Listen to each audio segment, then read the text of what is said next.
see elu lõpuni kestmise mõte on tegelikult illusioon. Et meile antakse inimesi täpselt nii kauaks, kui on vaja ja mitte rohkem. Mõnikord see on 1 nädal, mõnikord see on 10 aastat, mõnikord see on terve elu.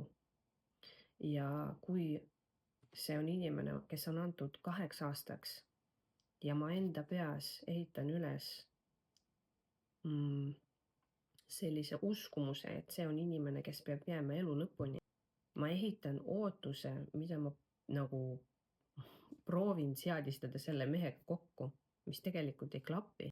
Nagu ma riietan teda riietesse, kus ta paneb vormi, kus ta ei sobi. Ja need ootused loovad pettumuse.